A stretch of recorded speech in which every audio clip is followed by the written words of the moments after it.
Hello everyone, কেমন আছো তোমরা সবাই? আশা করছি তোমরা যে যেখানে আছো খুব ভালো আছো। আমি তোমাদের ফ্রেন্ড সোনালি, আমিও খুব ভালো আছি। আমি আমার সকল ফ্রেন্ডসদেরকে আমার চ্যানেলে স্বাগত জানাই। আর যারা আমার নতুন সাবস্ক্রাইবার আছো, মানে যারা আমার নতুন ফ্রেন্ড হয়েছো, তাদেরকে আমি অনেক থ্যাংক ইউ জানাই আমার চ্যানেলটাকে সাবস্ক্রাইব করে আমার পাশে থাকার জন্য।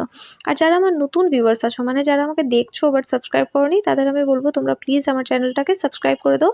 তো সকলকে ওয়ার্ম ওয়েলকাম জানিয়ে আমি ব্লগটাকে এখান থেকে স্টার্ট করছি। তো আজকে আমরা একটা পুজো বাড়িতে এসেছি। তো কার বাড়িতে পুজো, চলো দেখি। তো তোমরা বুঝেই গেছো সুদর্শনের বাড়ি পুজো। আর তোমরা জানো সুদর্শন আমার ছোটবেলার ফ্রেন্ড, আমার আর ভাইয়ের দুজনেরই কমন ফ্রেন্ড। আর দেখো এখানে জোড়াকালীর পুজো হচ্ছে, মা শ্যামাকালী আর মা রক্ষাকালীর। প্রত্যেক বছর ওদের বাড়িতে জোড়াকালীরই পুজো হয়। আর খুব সুন্দর করে মণ্ডপটা সাজানো হয়েছে দেখো। এরপর আমরা প্রণাম টনাম করে বাইরে দাঁড়িয়ে কিছু ফটো শটো ক্লিক করেছি। আর কি মেঘলা দিন, বুঝতেই পারছো, প্রায় 3:30-এর উপরে বাজে।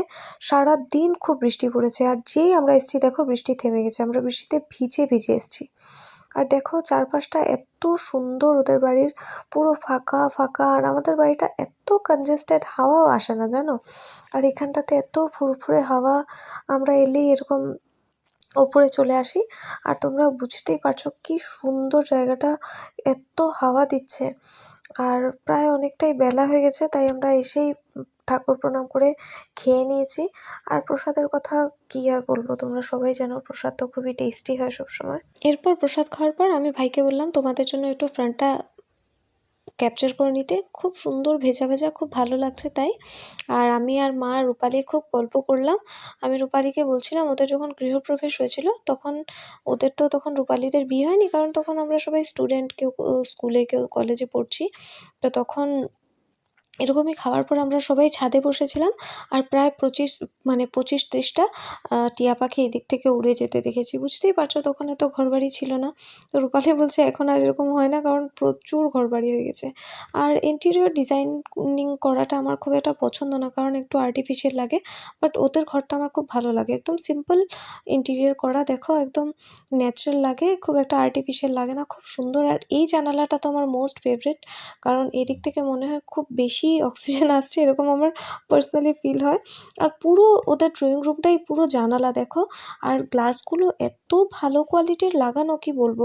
পুরো মানে গ্লাসগুলো বন্ধ কিন্তু এখন জানালাগুলো, কিন্তু দেখো পুরো মনে হচ্ছে না ট্রান্সপারেন্ট, পুরো এত ভালো লাগছে। মার পেছনের মানে এই যে পার্টিশনটাও দেখো পুরো গ্লাসের, আর পার্মানেন্ট না। তো ওরা চাইলেই এটা খুলে নিতে পারবে, মানে নিজেরা না খুলেও মানুষ দিয়ে খোলাতে পারবে। তো এরকমই আমরা অনেকক্ষণ নিচে বসে গল্প করে এরপর উপরে চলে এসেছি। উপরে এসে এখানে দেখো মায়ের বিদায়ের পালা, সব রেডি করা হচ্ছে। এত বললাম হ্যালো বলতে, তাও বলছে না। বুঝতেই পারছো ঘুমিয়ে উঠে এসছে এক্ষুনি। আর কিছুই না, ছোট তো খুব মুডি।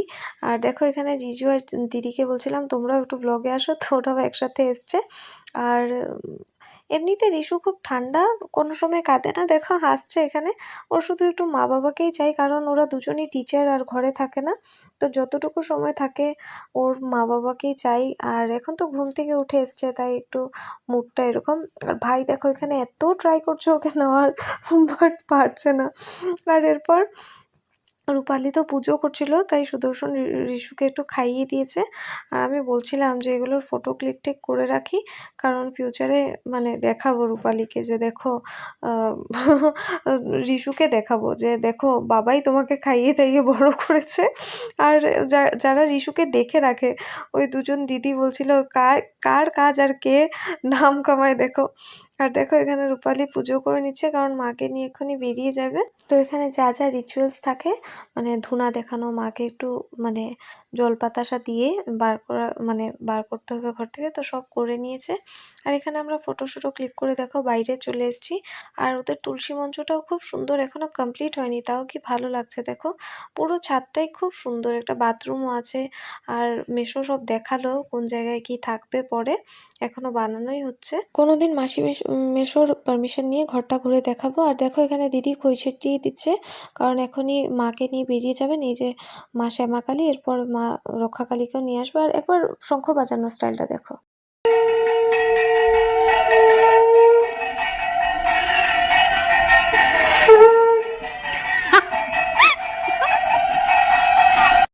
তো তো দেখতেই পারলে শঙ্খ বাজানোর মানে স্টাইলটা, প্রথমবার বাজলো আর সেকেন্ড টাইমে টাই ফিস। না না, জল দিয়ে ভিজিয়ে এনে ভালো করেই বাজিয়েছে। তো দেখো এখন মা রক্ষাকালীকে নিয়ে যাচ্ছে। আর এই যে রাইট সাইডে যে আছে ও কিন্তু আমার মানে ফ্রেন্ড, তো আমরা একই গ্রুপের। আমি আগেও বলেছি আমি আর ভাই মানে আমার ছোট ভাই আমরা একসাথেই পড়াশোনা করেছি। আমার একটু কথা বলার প্রবলেম ছিল বলে তো আমাকে একটু স্কুলে দেরিতে দেওয়া হয়েছে আর ওকে একটু তাড়াতাড়ি। তো আমাদের ব্যাচটা একটাই, যারা ওর স্কুল ফ্রেন্ড, ও তো বয়েজ স্কুলে পড়েছে আমি গার্লস স্কুলে, তো যারা ওর স্কুল ফ্রেন্ড তারা আমার মানে ম্যাক্সিমামটাই আমার টিউশন ফ্রেন্ড, তাই ব্যাচটা আমাদের সেমই, ঠিক আছে। আর যেমন ও এই যে যে লেফট সাইডে আছে মায়ের, তো ও হচ্ছে ভাইয়ের স্কুল ফ্রেন্ড, বাট আমি ওকে চিনি না। আর আর রাইট সাইডে যে আছে ও হচ্ছে প্রণব, ও কিন্তু আমার মানে ফ্রেন্ড, আমরা একসাথেই পড়েছি। ওরা আমার থেকে ছোট, কেউ আছে আবার আমারই এজের, এরকমই মানে কেউ ছোট কেউ বড়, বাট আমরা একই গ্রুপের ফ্রেন্ড। তো আমরা সবাই মজা টজা করি একসাথে, এরকম বড় ছোটোর হিসাবটা আর করি না। তো তোমাদেরকে বলার জন্য বললাম আজকে।